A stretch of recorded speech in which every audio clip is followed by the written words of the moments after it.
Dunay usa ka okasyon nga naka-attend ko og usa ka birthday party sa usa ka 94-year-old nga ginang. 94-year-old pero abtik pa kayo ba?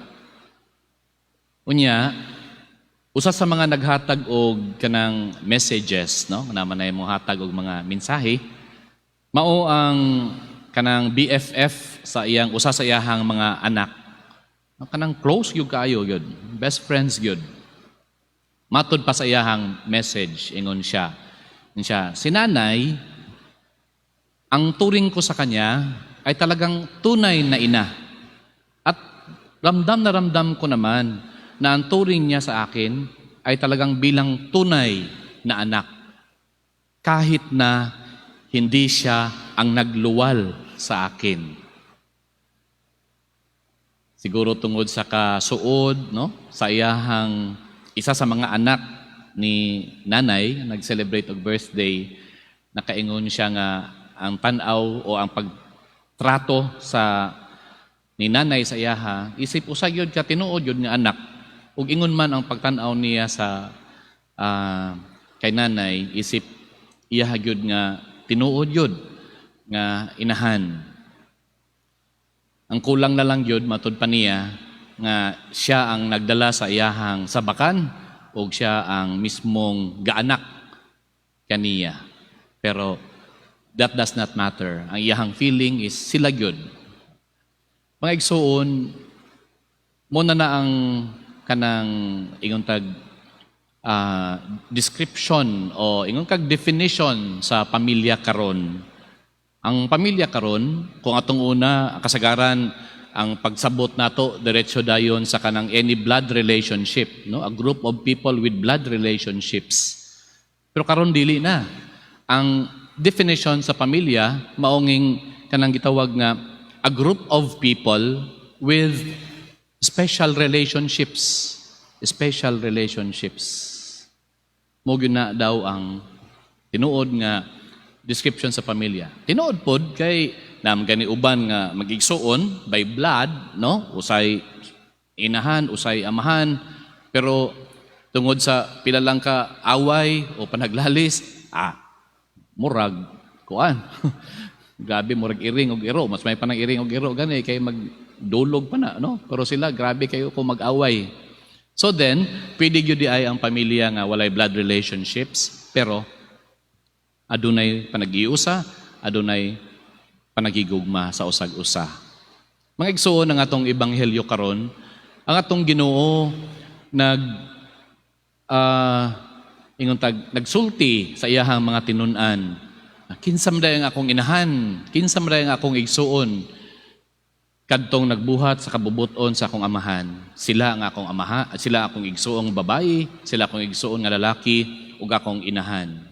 Mga igsuon, nasayod ta, nga kining bahina sa Ebanghelyo ni San Mateo, paborito ni nga mga ingontag, gina-quote sa mga uban nga sekta, nga lagi, to deny nga si Maria, aduna gyoy papel isip inahan sa atong Ginoo. Naamgi mga sekta nga maingon ana, munang di na sila mo tan-aw kay Mary, nga inahan sa ato ang Ginoo. Kay tungod kuno nga si Jesus mismo wala niya dawata nga si Maria iyang inahan. No, a little like murag iyang gidisown si Maria anang puntuha sa atong ebanghelyo karon. Pero sayop na nga interpretation, sayod ta. Nganuman kung atong basahon pag-usab ang iyang mga pulong, wa man siya giingon nga di na ko na inahan oy. Di na ko na sila mga igsuon oy, no? Wala man nag-ingon ang Ginoo ana. Okay? Now, another punto is maupod ning paborito nga bahin sa ebanghelyo to disprove nga kuno si Jesus dili lang mao ang anak ni Maria. No? Kaya na may gisulti diri uban ang imong mga igsuon, brothers, no? Igsuon nga lalaki. Okay. Ang tubag ana mga igsuon nga no, si Jesus nag-inusara lang gyapon bugtong anak nga lalaki ni Maria Tungod kay nagamit lang og brothers diri, brothers, igsuon nga lalaki. Tungod kay sa Hebrew, walay translation, walay word nga matranslate nimo into equivalent to relatives or paryente nga mga lalaki. Muna ang Hebrew word even for paryente o suod nga higala sa mga lalaki is the same, brothers. Okay? So the Hebrew Bible uses that same word, brother, no? Pag-translate sa English. Muna nga brother gyapon ang gigamit diri. Pero again, Jesus is the only son of Joseph and Mary, nga anak sa Ginoo. Karon, ang punto, ingon siya, kinsa akong inahan, kinsa akong mga igsuon, katong nagbuhat sa kabubuton sa akong amahan. Okay. Ang buot niyang pasabot, nga ang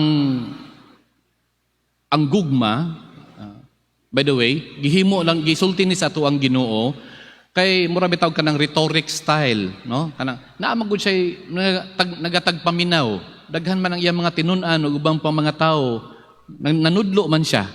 So he took that as a chance, no? To stress something, itudlo niya ning something nga importante kaayo.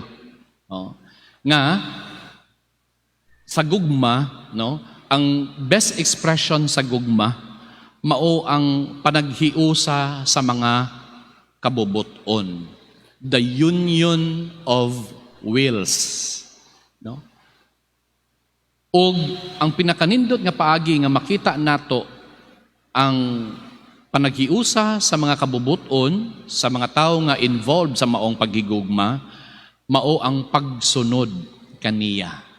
So, ato ang kabubuton, hiniusa diha sa kabubuton sa Dios, pinaagi sa pagsunod sa iyahang mga balaod. Maunay perfect expression of love, no? And that is what relationship for Jesus. Asa ato pa ang atong relasyon sa Ginoo, anak gyud ta sa Ginoo, tungod kay dili lang tungod kay sa dugo.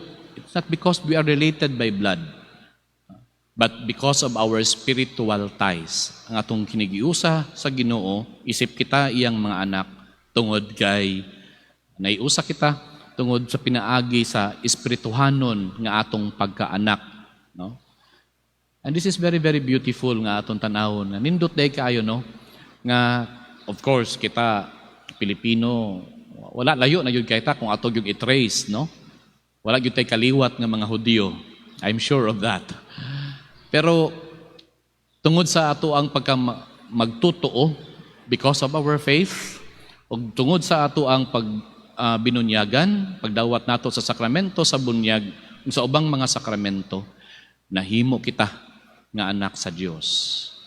Again, nindot kaayo nga once again atong i-cherish ng maong identity nato. Nga kitang tanan without a bit of exemption, giila sa Dios nga iyang mga anak. Amen.